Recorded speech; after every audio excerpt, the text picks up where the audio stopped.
Okay, good morning once again. So in the last class we had discussed about acceleration, and the previous just before acceleration we discussed about velocity. तो change in velocity, rate of change of velocity को ही हम acceleration कहते हैं, ऐसा हम लोगों ने पढ़ रखा था. We had also discussed this example 8.4 जिसमें राहुल साइकिल से या बाइसिकल से अपनी जर्नी स्टार्ट कर रहा था. इसके वेलोसिटी में चेंज था, हमने उसे कैलकुलेट किया था. तो पहले तो पॉजिटिव एक्सेलरेशन आया था, बाद में नेगेटिव एक्सेलरेशन आया था. इसके बाद कुछ क्वेश्चंस हैं, इन पे डिस्कस करते हैं. These are good concept forming questions. जैसे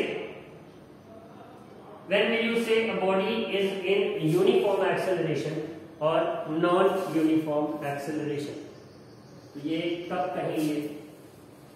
अब let me draw a table. अच्छा, लेट मी टेल यू और फर्स्ट कि ये कैसे मीटर पर सेकेंड स्क्वायर आती है इसकी यूनिट.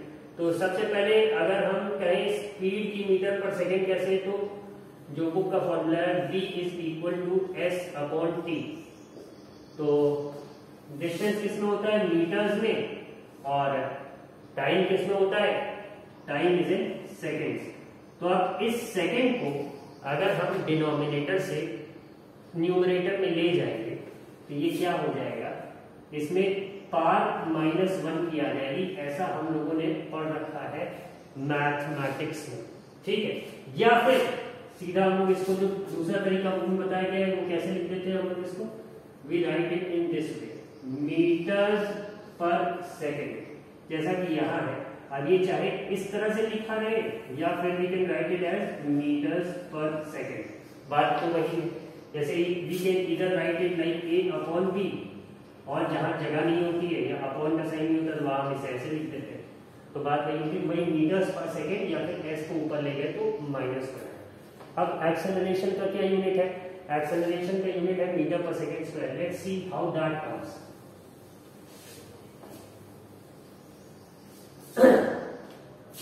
एक्सेलरेशन का सबसे पहले फॉर्मूला क्या है? v minus you upon T. अब v किस में होगा? मीटर्स पर सेकेंड में होगा. u किस में होगा? मीटर्स पर सेकेंड में होगा. और टाइम किस में होगा? सेकेंड में होगा. इतनी बात सब मानी, ठीक है. तो अब ये जो मीटर्स पर सेकेंड लिखा है, इसको मतलब अगर लिखना हो तो we can write it like m upon s, m upon s, और टाइम किसमें है? सेकेंड्स में. इतनी बात आई होप सबके समझ में आ रही है. जैसे सपोज, चलो अच्छा हम यहाँ v भी लिख दे रहे हैं for its magnitude. Let us assume it to be v and u. u meters per, v meters per second minus u meters per second plus time किसमें है? टाइम इज t सेकेंड. अगर न्यूमेरिकल वैल्यू होती तो उसके आगे हम ऐसे लिख सकते थे. तो यही है. अब ये जो इस तरह से हमने ये फॉरवर्ड स्लैश लगा के लिखा है, इसको डायरेक्टली अपॉन के फॉर्म में भी लिख सकते हैं. ये क्या हो गया? v and this would be what? u meters per second. Ultimately जो भी क्वांटिटी आएगी वो आएगी किसमें? एडिशन या सब्ट्रैक्शन में. तो यूनिट तो नहीं चेंज होगी जो भी क्वांटिटी आएगी. So what would it be? It would be something, let's call it x. Suppose इन दोनों को सब्ट्रैक्ट करने पे आया क्या? x metres per second upon क्या आया? सेकेंड. अब मैथमेटिक्स का एक रूल होता है कि अगर a upon b whole upon c है तो क्या होगा? ये, या फिर इसको इस तरह से देखो कि a upon b whole upon c upon d है. तो इसके लिए क्या रूल बना हुआ? ये b सबसे ऊपर जाके न्यूमरेटर में मल्टीप्लाई होगा और c सब ये इस डिनोमिनेटर में जाके मल्टीप्लाई होगा. तो अल्टीमेटली आएगा क्या? ये हो जाएगा ad अपॉन bc. यही हो जाएगा. अब सपोज करो, सपोज कि ये सिर्फ AB होल अपॉन सी लिखा होता, तो उस केस में अगर सी के नीचे कुछ नहीं है, तो जिस भी चीज वैल्यू के नीचे कुछ नहीं होता है, तो उसका डिनोमिनेटर हम बाय डिफॉल्ट 1 अज्यूम कर सकते हैं। We can assume it to be 1। तो ये क्या हो गया, सी अपॉन 1 हो गया, मान लिया। अब ये 1 कहां जाएगा, न्यूमरेटर में, ये सी कहां चला जाएगा, इसमें मल्टीप्लाई हो जाएगा। तो अब ये क्या आ जाएगा, a into 1, anything multiplied by 1 remains the same, तो ये a ही रहेगा, और ये c जब b में मल्टीप्लाई होगा तो क्या हो जाएगा, a अपॉन bc हो जाएगा। Got it? इतनी बात आई होप सबके समझ में आ रही होगी। अब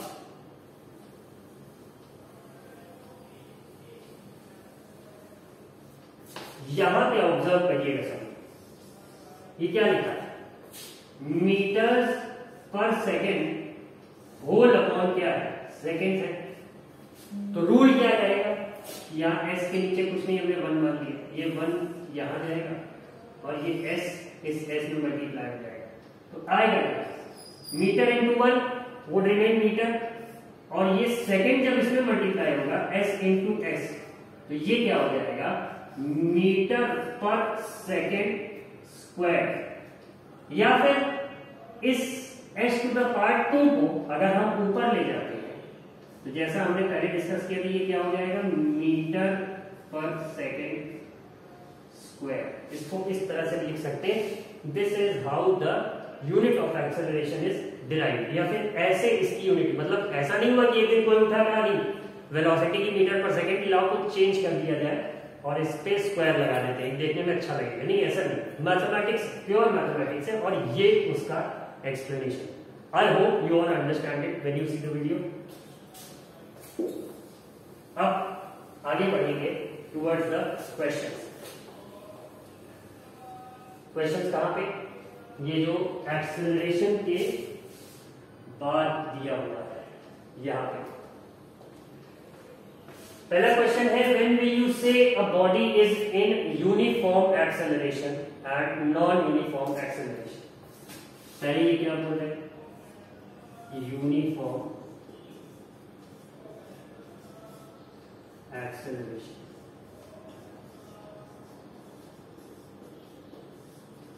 अब सपोज करो कि एक टेबल है हमारे पास जिसमें टाइम है इन सेकेंड्स में और वेलोसिटी है इन मीटर्स पर सेकेंड। जब एक बॉडी रेस्ट पे थी, उसने मूव करना स्टार्ट किया, तो पहले इंस्टेंट पे तो उसकी वेलोसिटी क्या रही होगी, 0 रही होगी। सपोज 5 सेकेंड बाद हमने देखा उसकी वेलोसिटी हो गई थी 10 मीटर्स पर सेकेंड। फिर 10 सेकेंड बाद हमने देखा तो वो हो गई थी 20 मीटर्स पर सेकेंड। 15 सेकेंड बाद हमने देखा तो वो हो गई थी 30 मीटर्स पर सेकेंड। 20 सेकेंड बाद हमने देखा तो वो हो गई थी 40 मीटर्स पर सेकेंड। अब इसमें कोई पैटर्न देख पा रहे हैं, इट्स ऑब्वियसली वेरी सिंपल। यहां क्या हो रहा है कि हर 5 सेकेंड बाद वेलोसिटी कितने से बढ़ जा रही है, 10 मीटर्स पर सेकेंड। ठीक है, वेलोसिटी बढ़ रही है, क्या हो रहा है, एक्सेलरेशन हो रहा है, चेंज हो रहा है, और बढ़ रही है इसलिए क्या हो रहा है, पॉजिटिव एक्सेलरेशन हो रहा है। ठीक है, और ये हमें पता है कि हर 5 सेकेंड पे वेलोसिटी 10 मीटर पर सेकेंड से ही बढ़ेगी।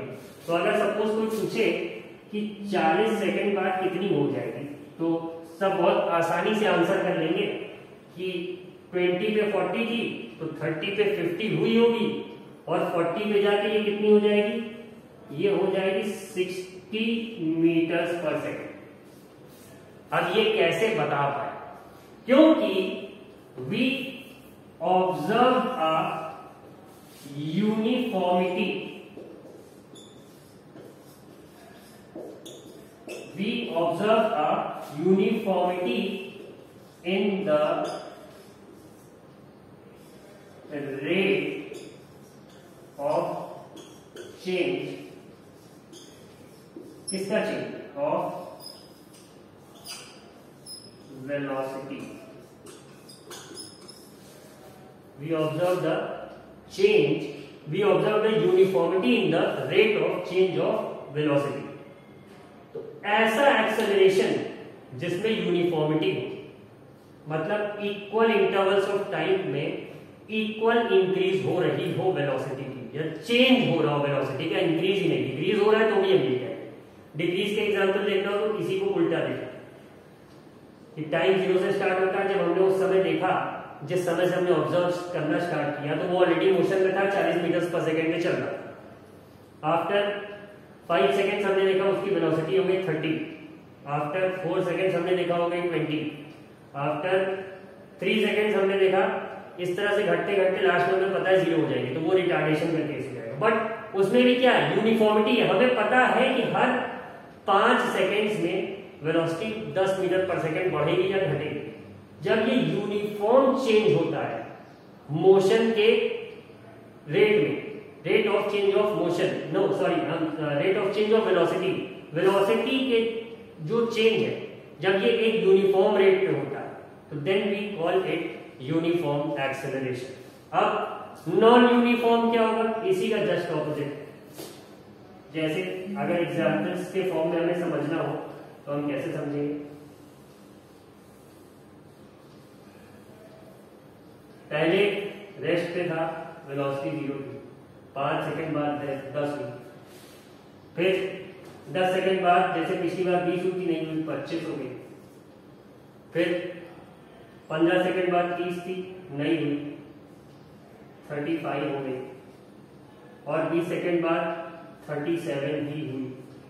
तो अब यहां क्या आपको डिफरेंस नजर आ रहा है, इक्वल इंटरवल्स ऑफ टाइम में अनइक्वल चेंजेस हो रहा है, किसमें, एक्सेलरेशन में। तो ऐसे चेंज को हम क्या कहेंगे, non uniform acceleration, and hence the answer to your question. I hope you all have understood it.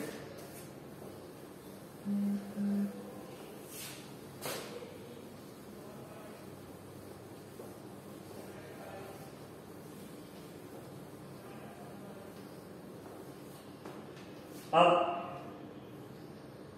एक न्यूमेरिकल क्वेश्चन है, इन्होंने इसमें दिया है कि एक बस थी जिसकी इनिशियल स्पीड क्या है 80 किलोमीटर पर आवर, उसने चेंज कर लिया है और उसकी फाइनल वेलोसिटी क्या हो गई है 60 किलोमीटर पर आवर। न्यूमेरिकल जब भी सॉल्व करेंगे तो सबसे पहले ये लिख लेंगे मैम कि दिया गया हमारे पास, तो it's going to be convenient and यही राइट मेथड है न्यूमेरिकल सॉल्व करने का। एग्जाम में स्टेप वाइज जब आपको मार्क्स मिले, ठीक है, और टाइम कितना लगा इसमें चेंज में, इट वाज 5 सेकेंड्स। यस, पूछ रहा है फाइंड द एक्सेलरेशन। तो again simple formula for acceleration क्या है, v minus u upon t। v क्या है फाइनल 60 माइनस u क्या है 80, और टाइम कितना लगा है 5। 60 माइनस 80 इज व्हाट, माइनस 20, और टाइम क्या था 5। तो मतलब अब यहाँ पे टाइम किसमें, आवर्स में, घंटों में बात हो रही है यहाँ पे, तो कितना हो गया -4। Sorry, I have made a terrible mistake actually. ये टाइम जो 5 सेकेंड्स है, फिर स्पीड में भी मुझे क्या करना पड़ेगा, मुझे इसे पहले मीटर्स पर सेकेंड में चेंज करना पड़ेगा। So all this is wrong. अब कैसे चेंज करेंगे, लास्ट क्लास में बताया था कुछ, किलोमीटर पर आवर से मीटर्स पर सेकेंड में, नहीं लास्ट में नहीं, सेकेंड लास्ट क्लास में मैंने बताया था। उसमें क्या करना था, 80 किलोमीटर पर आवर को मीटर पर सेकेंड में चेंज करना है, तो क्या हो जाएगा v मल्टीप्लाइड बाय 5 अपॉन 18। कैसे होगा, 80 इंटू 5 अपॉन 18, जैसे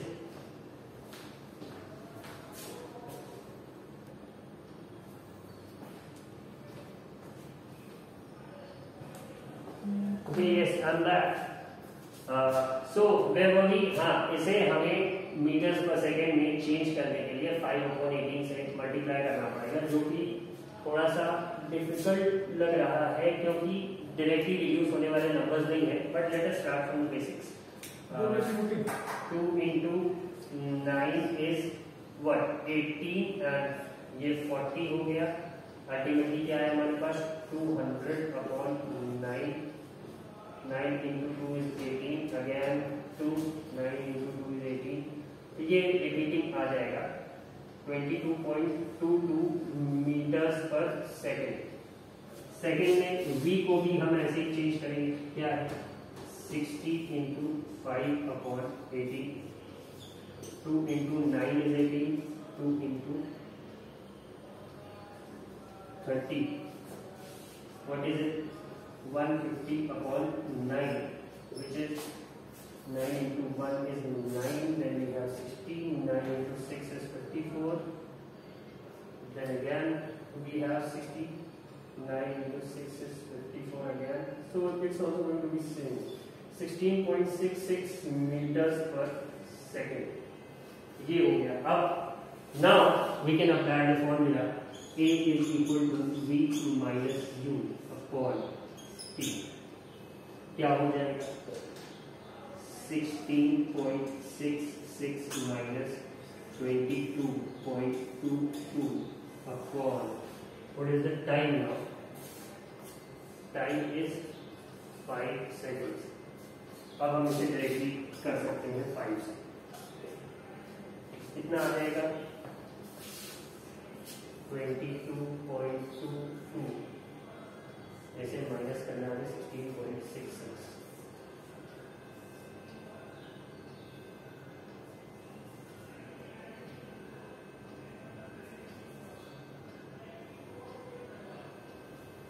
ये आ गया 5.56 बट माइनस अपॉन 5, जो कि आया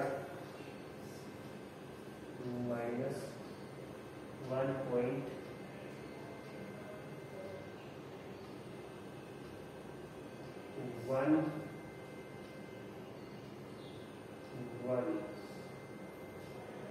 minus 1.11.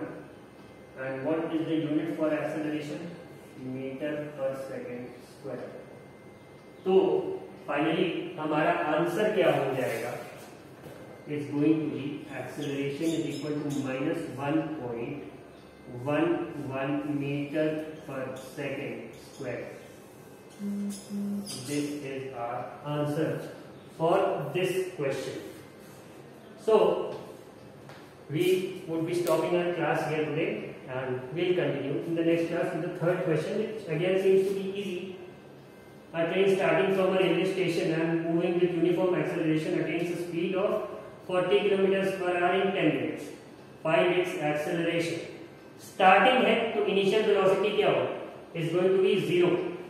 और टाइम मिनट्स में है, इसे सेकंड्स में चेंज करेंगे. 40 km per hour को फिर से मीटर्स पर सेकंड में चेंज करेंगे और इसका एक्सेलरेशन कैलकुलेट करेंगे. जस्ट काम करते हैं, इसे सॉल्व कर ही देते हैं. Seems to be a very mouth watering kind of a question.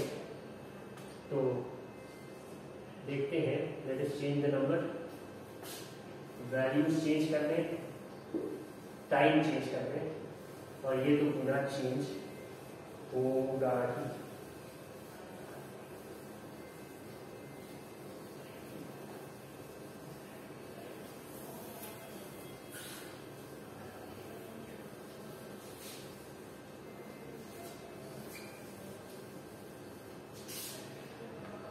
So this, as per this question, yes, the initial velocity was 0 km per hour and the final was 40 km per hour.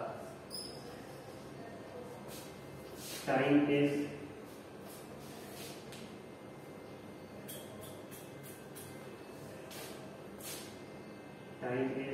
10 minutes.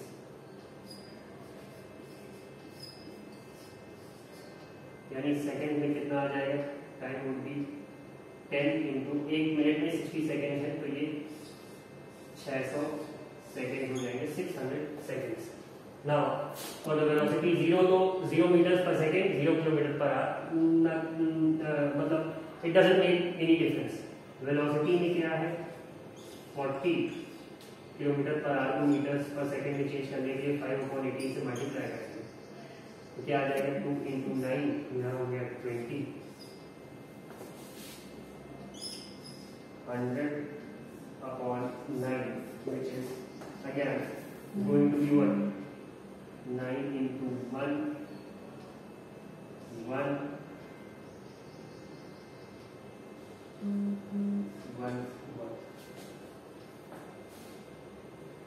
11.11 what meters per second. Up again applying the formula for acceleration v minus u upon t. तो क्या हो गया finally 11.11/600. इसे calculate करना पड़ेगा. तो ये जो भी वैल्यू आएगी इन मीटर्स पर सेकेंड स्क्वायर ये आपका आंसर हो जाएगा. Tell me whether I have done it correctly or not, whether you understood it or not, और ये आंसर आप कैलकुलेट करेंगे. So here is the time when I end this class. Thank you.